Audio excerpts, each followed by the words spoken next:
Now that we've learned what the computer components are and how they work, we're going to assemble our very own computer, a full-size desktop.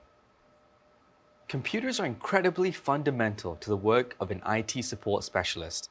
They're used in pretty much every aspect of the job. Aside from work, knowing how to build a computer might inspire you to try all kinds of cool stuff. You could custom build a gaming rig to play the most advanced game at the highest settings, or, like me, make a home media server for all your photos and videos. Knowing how to build a computer is a skill that can be useful in lots of interesting ways. Before we get started, let's lay down some ground rules for this ground up build.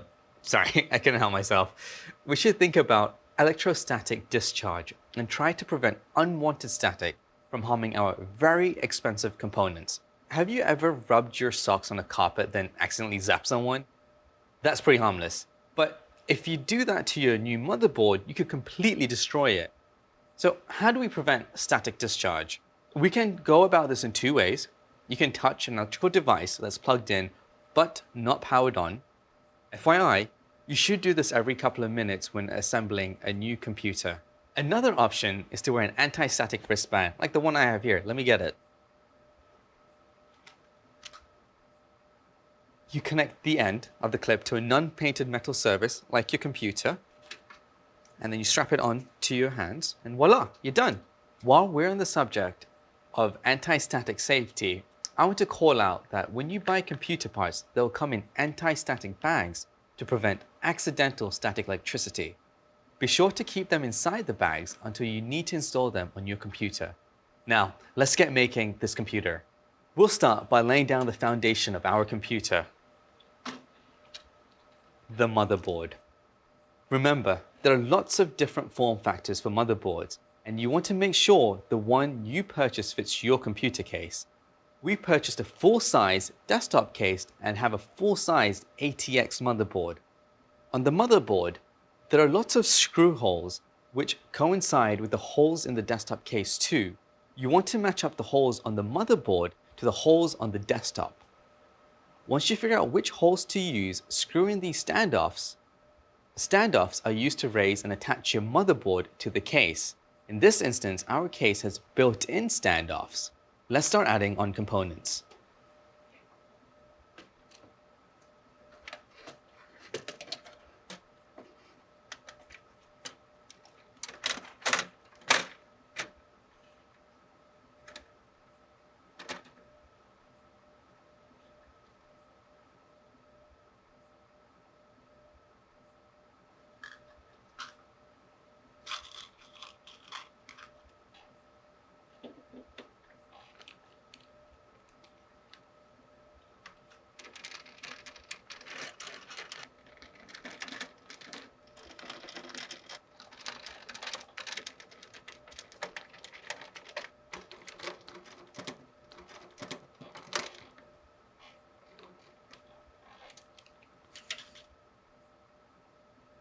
Let's start by adding our components in. We'll start with the CPU, so let's take that out of our anti-static bag. You want to be very careful with these because they're very expensive and you don't want to drop them.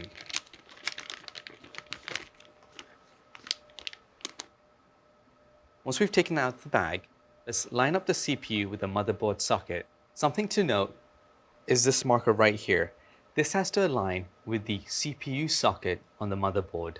Also, don't forget to make sure you get compatible CPUs that fit your motherboard. We have an LGA CPU and an LGA compatible motherboard socket. So let's go ahead and align the correct orientation of the CPU and secure it in place like this. So like mentioned before, you want to make sure that the pointers on the CPU and the socket are aligned. The easy part is putting the CPU in. The fun part is securing this. Just note that when you secure the CPU in the socket, you do need to use a bit of force so it's tightly secured in.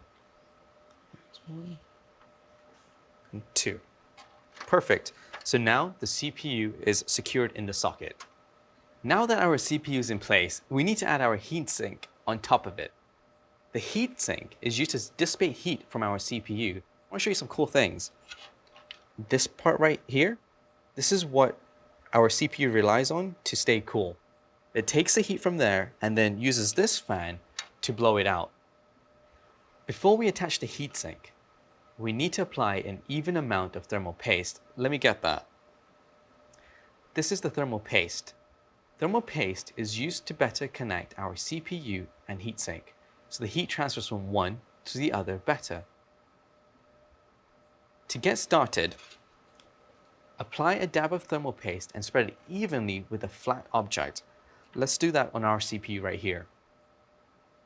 So first thing that you want to do is slowly apply a slight dab on the CPU, like so.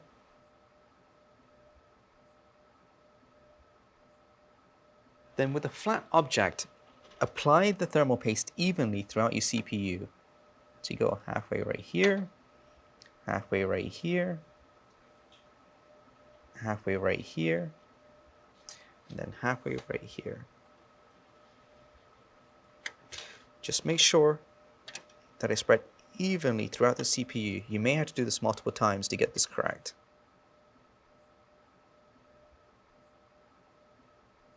Okay, so once you have that in place, you're going to take your heatsink and then you're going to press it against the CPU.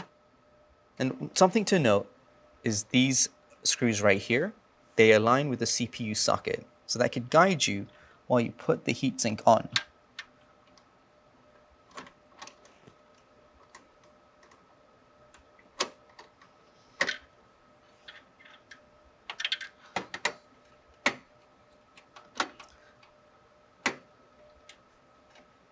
Great. Once you have all 4 sockets aligned, go ahead and get your screwdriver and then tighten down the sockets.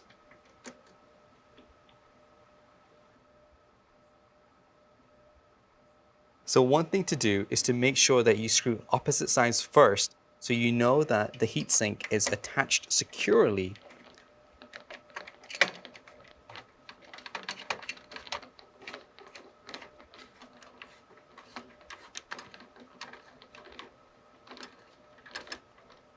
So one thing I like to do again is just to kind of go over my screws to make sure everything is tightened securely.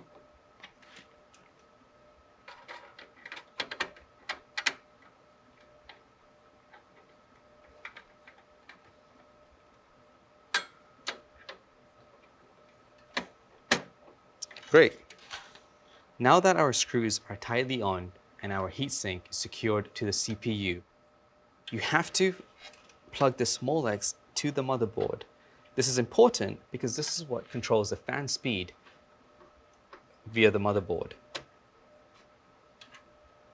Perfect. So now you've fully installed and connected your CPU to the motherboard.